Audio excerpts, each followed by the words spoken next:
कल जो लाल किले पे ब्लास्ट हुआ उसको लेके सोशल मीडिया पे एक नैरेटिव बनाया जा रहा है। वो नैरेटिव पहलगाम के समय बनाया गया, जब भी आतंकवादी घटनाएं होती तब बनाया जाता है कि आतंकवाद का कोई मजहब नहीं होता है, कोई धर्म नहीं होता है। दूसरी तरफ एक नैरेटिव ये भी बनाया जा रहा है कि जब भी चुनाव होते हैं, चुनाव से कुछ समय पहले ही कराया जाता है। आज बिहार में वोटिंग थी, 10 तारीख को क्या नाम है, दिल्ली के अंदर बॉम्ब ब्लास्ट हो जाता है। इसको लेके एक तरह से एक और नैरेटिव बनाया जा रहा है। इन सब चीज़ों को आप किस तरह से देखते हैं? देखिए, सबसे पहले तो लगता है ये 8-9 नंबर का जूता उठा के उनके मुंह पे मारो।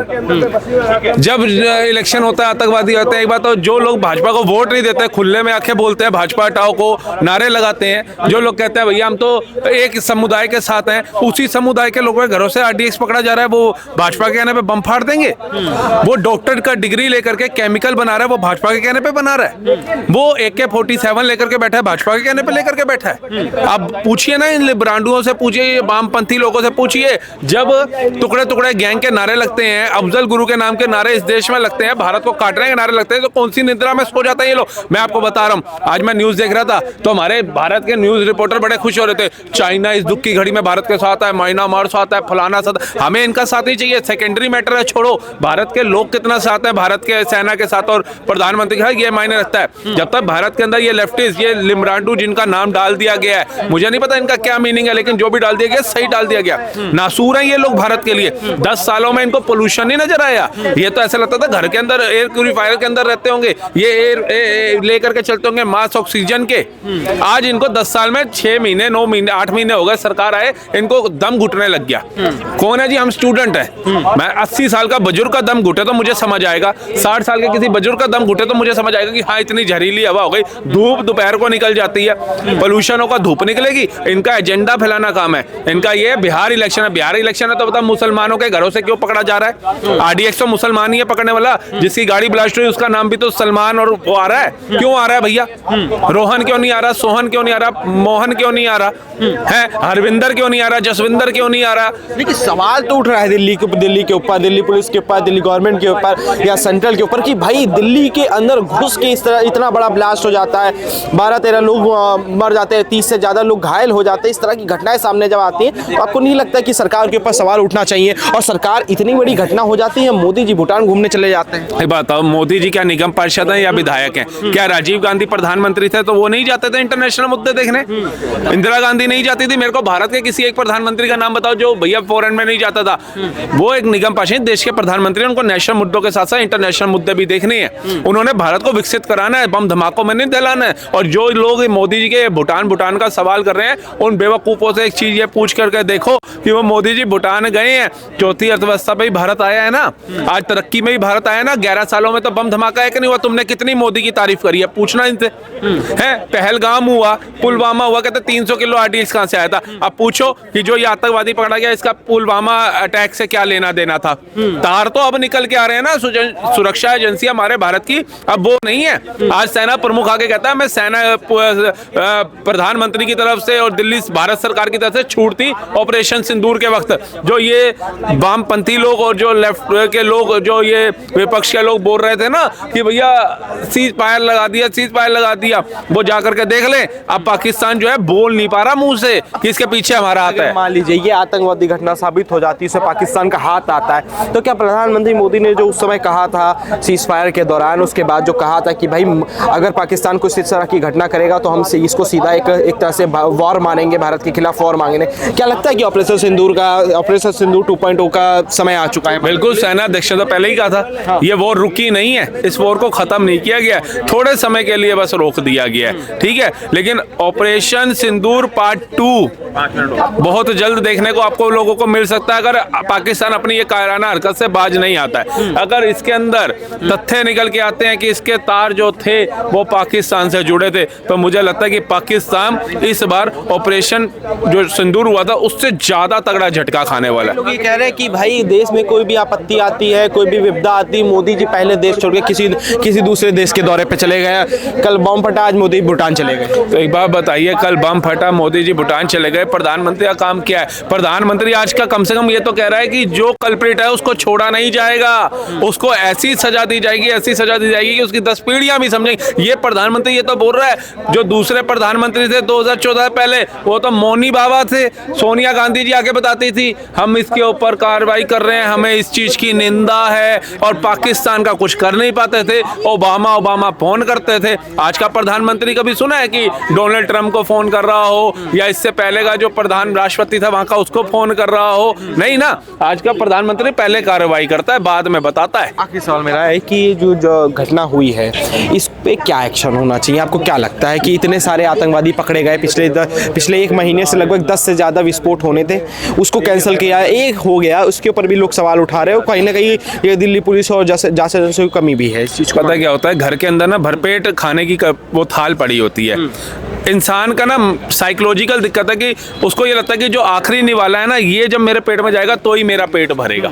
अगर वो निवाला गिर गया या किसी को देना पड़ गया ना, तो वो ताड़ कर देता है। भारत के अंदर 300 kg RDX जो था वो पकड़ा गया, उसके बाद 2500 किलो RDX और पकड़ा गया, उसके बाद केमिकल पकड़ा गया, AK-47 पकड़ी गई, कारतूस पकड़ी गई, गोलियां पकड़ी गई, और पता नहीं कितनी बड़ी एक दुर्घटना को ये अंजाम दे सकते थे। कितने बड़े इन्होंने एक भारत के अंदर दहशत फैलाने का इनका जो मकसद था, उसको हमारी सुरक्षा एजेंसियों ने, जांच एजेंसियों ने निस्ता नाबूद कर दिया वहीं पे। लेकिन कहीं ना कहीं यहाँ पर एक भूल हुई। क्यों भूल हुई? क्योंकि ये लाल किला है, ये हाउ माऊ जगह नहीं है। यहाँ पर पार्किंग में 3 घंटे तक एक गाड़ी खड़ी रहती है, वो 3 घंटे बाद गाड़ी यहाँ आती है और वो उसमें ब्लास्ट हो जाता है। तो कहीं ना कहीं वो पार्किंग वाला जो था उसको भी जांच के घेरे में लेना चाहिए। उसके अंदर जो पार्किंग है उधर एक मस्जिद भी दिखाई जा रही है, सुनहरी मस्जिद, पता नहीं कौन सी वो मस्जिद, हाँ, वहाँ भी होनी चाहिए कि वो वहाँ क्या करने गया था। जो नाम उसका निकल के आ रहा है सलमान करके, उसकी भी जांच होनी चाहिए, उसके पूरे खानदान की होनी चाहिए। जैसे मैंने सुना है कि प्रधानमंत्री से अगर आपको मिलना है ना, तो समय तो आपको मिलेगा, उद्देश्य जाना जाएगा कि आप प्रधानमंत्री से मिलना क्यों चाहते हो। उसके बाद आपके पूरी खानदान की जांच हो जाएगी, आपके पूरे कहाँ रहते थे, क्या करते थे, सारा हो जाएगा। तो ऐसे लोगों का भी होना चाहिए। सहारनपुर से जो एक डॉक्टर जो गिरफ्तार हुआ है, गुजरात ATS ने गिरफ्तार किया, उसकी माता जो है वो कह रही कि मेरे बेटा पढ़ने गया था वहाँ पे, वो ऐसा नहीं कर सकता है, उसको छोड़ देना चाहिए। ऐसी जो पहलगाम का जो आरोपी है, जो पहलगाम से बिलोंग करता है, उसकी माता कह रही है कि मेरे दोनों बेटों को पुलिस, क्या नाम है, एक बेटे चला ही गया था 10-12-15 साल पहले, दूसरे बेटे को पुलिस उठा के लेके चली गई, मेरे बेटे क्या नाम है निर्दोष हैं, उनको छोड़ देना चाहिए। इस तरह की ये सब आ जाता है, एक तरह से फैमिली ड्रामा टाइप का समय पूरा सोशल मीडिया पे चल रहा है। क्या देखते, किस तरह देखते हैं? यही तो मैं कहता हूँ, यही तो कमियां हैं। क्या सेना झूठ बोल रही है? और आपके बच्चे अगर मासूम है तो AK-47 क्या कर रही है? बता दो। आपके बच्चे मासूम है तो वो जहर वाला केमिकल बनाने की क्या आवश्यकता थी? आप बता दो। अगर आपके बच्चे मासूम है तो वो RDX लेकर के क्या बनाना चाह रहे थे? क्या भारत को दूसरा परमाणु देना चाह रहे थे गिफ्ट के अंदर प्रधानमंत्री मोदी को, या भारतीय सेना को कहना चाह रहे थे कि देखिए हम डॉक्टर हैं, हम ऐसी बलशाली बम बनाने जा रहे हैं कि हमारे देश की तरफ कोई देखेगा तो आप ये फोड़ देना, और फोड़ दिया भारत के अंदर ही। अभी जांच एजेंसियां लगी हुई हैं, ये सिलेंडर फटा या बम धमाका था, ये जो भी था अभी निकल के तथ्य सामने आएगा। और मैं उन लोगों को बोलना चाहूंगा ना, जो लोग कहते हैं भैया आप लोग नफरत की बात करते हो, ये करते हो, हम कभी वीर अब्दुल हमीद साहब के लिए नहीं करते, कलाम साहब के लिए नहीं करते, हम ऐसे दरिंदों के लिए करते हैं जिनका मकसद यही होता है कि देश के अंदर ऐसा माहौल बना दो कि भारत के अंदर लोग डर के रहे। तो क्लियर है कि आतंकवादी का कोई धर्म नहीं होता है, हमेशा आतंकवादी का एक मजहब ही होता है। हाँ। और मैं क्लियर खुलकर बोलता हूँ, मुझे बिल्कुल डर नहीं लगता है। देश के अंदर में या दुनिया के अंदर में अगर आज सबसे ज़्यादा कहीं आतंकवाद का कोई एक वो है तो वो इस्लामिक आतंकवादियों का गढ़ हो चुका है। इस्लामिक आतंकवादियों ने जिस तरीके से दुनिया भर में, न सिर्फ भारत में, दुनिया भर में जिस तरीके से तबाही मचा रखी है, आज यूरोपियन कंट्रीज भी जल रही हैं। कौन जला रहा है इनको? तो मुझे आज तक समझ में नहीं आया कि लोगों ने मुंह में दही क्यों जमा रखी है। लोगों को बोलने से, आपको सच बोलने में क्या दर्द है? आपको सच बोलने से डर लगता है? आप लोग RSS के खिलाफ में बयानबाजियां करते हो, RSS के बारे में बोलते हो, लेकिन आपकी अम्मा दीवानी और पापा पागल हो जाते हैं जब आपको सच बोलना होता है। तो मतलब मजाक चल रहा है देश के अंदर में। आप बताइए मुझे, देश के अंदर में एक आतंकवादी हमला बताइए जिसके अंदर में इनका नाम नहीं आता है, एक दंगा बताइए जिसके अंदर में इनका नाम नहीं आता है, और उसके बाद में आप लोग यहाँ पर आकर सेकुलरिज्म का और धर्म नहीं होता है, फलाना नहीं होता, ढिमाका नहीं होता है। अरे मेरे भाई, मैं बार बार बोल चुका हूँ, जब शिकारी कबूतर का शिकार करता है, कबूतर अगर अपनी आंखें बंद कर लेता है, इसका मतलब ये नहीं है कि शिकारी उसका शिकार नहीं करेगा। कबूतर बेवकूफ है जो अपनी आंखें बंद कर रहा है कि उसको लग रहा है कि शिकारी नहीं देखेगा। ये सोचने वाली बात है। आज सोशल मीडिया पे जिस तरीके से दोगलापन दिखाया जा रहा है, जिस तरीके से सोशल मीडिया पर आतंकवादियों को बचाने के लिए मुहिम चलाई जा रही है, जिस तरीके से लोग हमारे इंटेलिजेंस पर प्रश्न उठा रहे हैं, मैं कह रहा हूँ अगर ये इंटेलिजेंस एक्टिव नहीं होती, अगर ये इंटेलिजेंस का फेलियर होता ना, तो ये एक धमाका नहीं होता दिल्ली के अंदर में। ऐसे न जाने कितने धमाके होते हैं। 2900 kg RDX बरामद हुआ है, 1-2 kg RDX बरामद नहीं हुआ है। 2900 kg RDX मजाक होता है क्या? इसको लेके कह रहे हैं कि भाई दिल्ली पुलिस का का इंटेलिजेंस का फेलियर है, ये पूरी घटना कैसे हो जाती है दिल्ली के लाल किले से, जहाँ पे प्रधानमंत्री हर 15 अगस्त और 26 जनवरी को यहीं से भाषण देते हैं। देखो जी, ये जो जीभ है ना, इसमें हड्डी नहीं होती। हाँ। क्या हड्डी नहीं होती? जितनी मर्जी चला दो, कुछ भी मर्जी बोल दो, लगाम है नहीं इनके जुबान पर। ये मूर्खों से मैं ये पूछना चाहता हूँ कि आज जब यहाँ पर ये धमाका हुआ है, उसके बाद में ये दिल्ली पुलिस और ये हमारे बीएसएफ के जवान, हमारे से एनएसजी के कमांडर, यही लोग तो यहाँ पर है ना। पिछले 24 घंटे से 25 घंटे से लगातार ये लोग यहाँ पर मौजूद हैं। किसके लिए मौजूद हैं? हर फ्रंट फुट पर हमारे पुलिस वाले, हमारी सेना के लोग, हमारे बीएसएफ के लोग खड़े होते हैं, और हम आते हैं और 2 मिनट में बोल कर कि इनका फेलियर है, उनका फेलियर, उनका। अगर एज ए सिटीजन आपका क्या जिम्मेदारी है? एज ए सिटीजन आप क्या कर रहे हो पता है? कि जब 2900 kg RDX मिलता है, उसके बाद में आप कहते हो अरे ये तो सरकार की साजिश है, अरे ये तो चुनाव आया है इसलिए हुआ है, अरे ये तो फलाना है, अरे वो तो ढिमाका है। ऐसे नहीं होता है बॉस, यही तो सोशल ऐसे नहीं होता है। यही तो सोशल मीडिया बात चल रही है कि 11 तारीख को बिहार में सेकंड फेज की वोटिंग थी, 10 तारीख को बम ब्लास्ट हो जाता है दिल्ली के लाल किले के पास। देखो, यही तो मेरे देश का दुर्भाग्य है कि मेरे देश के अंदर में दोगलों की जमात ज्यादा हो गई है, और मेरे देश के अंदर में स्लीपर सेल्स को बचाने वाले बहुत हो गए हैं। एक्चुअल फैक्ट तो ये है कि अगर आप देखोगे ना, जब ये धमाका होता है उसके बाद में इंस्टा और ट्विटर पे सो कोल्ड शांति प्रिय समुदाय के लोग किस तरीके के कमेंट्स कर रहे हैं, किस तरीके के बातें कर रहे हैं, उसको देखोगे तो बहुत निराशा होगी। लोग मर गए हैं यार, चीथड़े उड़े उनके, और लोग हंस रहे हैं उस पर। मैंने यहाँ तक का कमेंट पढ़ा कि एक मूर्ख बंदा कहता है कि अरे यहाँ क्यों हुआ, रेखा गुप्ता जी के वहाँ पर होता। सोचिए, वो मुख्यमंत्री जो सनातन की ध्वजा को लेकर आगे बढ़ रही है, जो दिल्ली के उन्नत के रास्ते पर लेकर जा रही है, जो 16-16, 17-17 घंटे काम कर रही है, उस मुख्यमंत्री के लिए तुम्हारी ये सोच है। और इसको तार को जोड़ना पड़ेगा हमें, ये एक जगह से नहीं है, ये आतंकवादी गतिविधि है। यहाँ से लेके इसके पुलवामा तक नेटवर्क जा रहे हैं, गाड़ी से लेकर तमाम चीजें, यहाँ से लेकर पुलवामा तक, गुजरात तक, सहारनपुर से वो डॉक्टर अरेस्ट होता है, फरीदाबाद में 350 kg RDX बागेश्वर धाम सरकार की यात्रा के उसमें मिलता है। आप सोच के, मतलब यात्रा वाले उसमें फरीदाबाद पे उस टाइम पे मिलता है। सोच कर देखिए, कहीं ना कहीं हमारी यात्रा को भी इफेक्ट करने की साजिश थी। आज तक जब ये आतंकवादी हमला होता था, तब लोग ये कहते थे कि भाई ये अनपढ़ लोग हैं, पढ़े लिखे नहीं हैं, इनको नहीं पता, ये पढ़े लिखेंगे तो इनकी सोच बदल जाएगी, ये हिंदू ही बोलते थे। आज की डेट में वही पढ़ा लिखा आदमी जो डॉक्टर है, इंजीनियर है, जो एक हमारे देश में जो डॉक्टर इंजीनियर की जो एक अलग इज्जत होती है, जिसका नाम होता है कि हाँ फलाना डॉक्टर, फलाना इंजीनियर है, वो इस गतिविधि में शामिल हो जाते हैं। तो क्या अब आज की डेट में उनके मुसलमान डॉक्टर के पास से इलाज कराना भी क्या लोग बंद कर देंगे? सर, मैं कह रहा हूँ ना, सिर्फ भारत में बल्कि ये दुनिया में होने लगेगा। और आप सोचिए, आप क्या बातें कर रहे हो? लादेन कौन था? लादेन भी इंजीनियर था भाई साहब। आज की बात छोड़िए, आप पैदा नहीं हुए थे, आप पैदा नहीं हुए थे संसद हमले के टाइम पर। उस समय पर हम छोटे छोटे थे। कौन था अफजल गुरु? अफजल गुरु कौन था? या ये जेएनयू के अंदर में शर्जील इमाम और उमर खालिद कौन है? ये लोग कौन है? ये लोग अनपढ़ है क्या? नहीं भैया, सीधी सी बात यह है कि इनकी मानसिकता एक हो गई है। इनको कैसे भी करके 72 हूरों से मिलना है, समझ गए? इन्हें फियादीन बनकर फट जाना है और कुछ नहीं। इनको जो ये कहीं पर भी कितनी बड़ी बड़ी यूनिवर्सिटीज में पढ़ ले, लेकिन जब तक इनको ये कवर करते रहेंगे ना, ये कौन, ये मदरसा, और उसके बाद में ये लिबरल्स, ये वामपंथी, ये सेकुलर हिंदू, जब तक इनको कवरअप देते रहेंगे ना, तब तक ये इस तरीके के कृत्य करते रहेंगे। सोशल मीडिया पे एक लिबरल गैंग एक्टिव हो गया है, वो ये कह रहा है कि भाई कि ये जो आप बोल रहे हैं आतंकवादी का धर्म नहीं होता, इस तरह के ट्रेंड चलाए जा रहे हैं। इस पर आप क्या सोचते हो? कुछ लोग ये तक कह रहे हैं कि 11 तारीख को बिहार में वोटिंग थी, 10 तारीख को ये सरकार ने करवाया है। क्या सोचते हैं सर? एक बात बताइए सर, ये जो आतंकवादी का धर्म नहीं होता है, बिल्कुल धर्म होता है।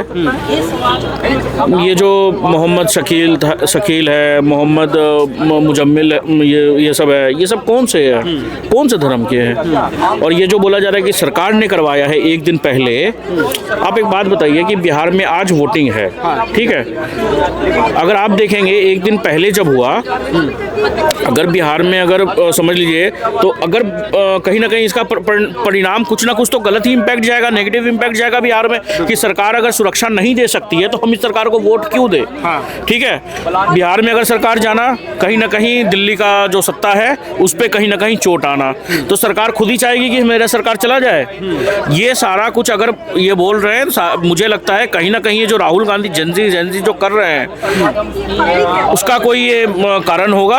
हो सकता है ये विपक्ष ने किया हो, कोई बड़ी बात नहीं है। आज के दिन जब पहले जब ऐसे आतंकवादी घटनाएं होती थी तब लोग ये कहते थे कि भाई ये लोग पढ़े लिखे नहीं हैं, अनपढ़ हैं, इस वजह से इनको नहीं आता है, सिर्फ मजहब में फंसे रह गए। लेकिन आज की डेट में जो आजकल एक्सप्लोजन हुआ उससे पहले जितने भी आतंकवादी पकड़े गए, कोई डॉक्टर है, कोई इंजीनियर है, बड़ी बड़ी पदों पर बैठे हुए हैं, जिसकी भारत में डॉक्टर इंजीनियर्स को एक इंसान अलग नज़र से देखता है, अलग इज्जत के साथ देखता है। मैम सर देखिए क्या है प्रॉब्लम, यही है कि इन लोग को पहले तो जैसे आपने बताया कि जो पढ़े लिखे नहीं होते थे उनको कुछ भी बहका दिया जाता था कि ये खतरे में है, वो खतरे में है। मगर ये जो पढ़े लिखे लोग हैं, आईटी प्रोफेशनल है सर, उसका 25 लाख का पैकेज है, 2 लाख रुपए महीना, उनको क्या दिक्कत है?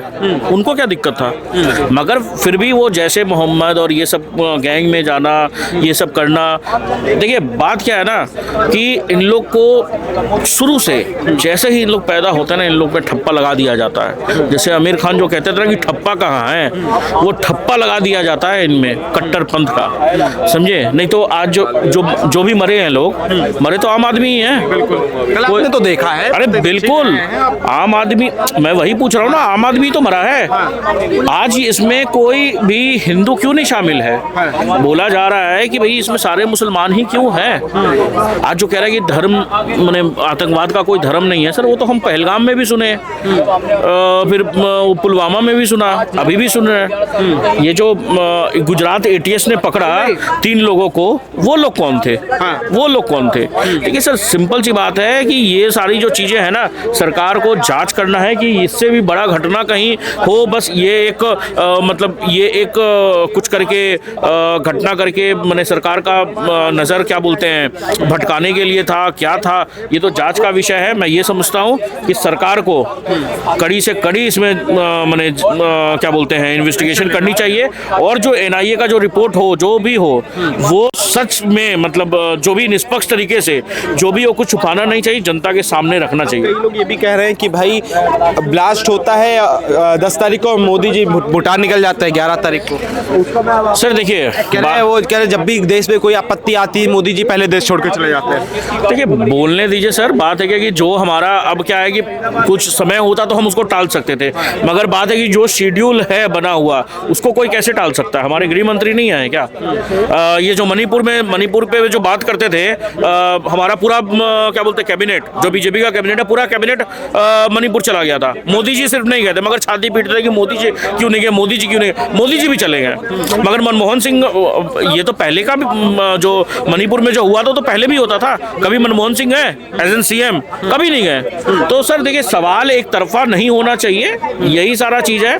आज जो ये सब जो लिब्रांडू और ये सब जो है ना, इस देश में आपदा आई है, और आप कहीं ना कहीं इसमें अवसर ढूंढ रहे हैं कि आप राहुल गांधी को मैंने PM बना दें। गजब की बात कर रहे हैं आप।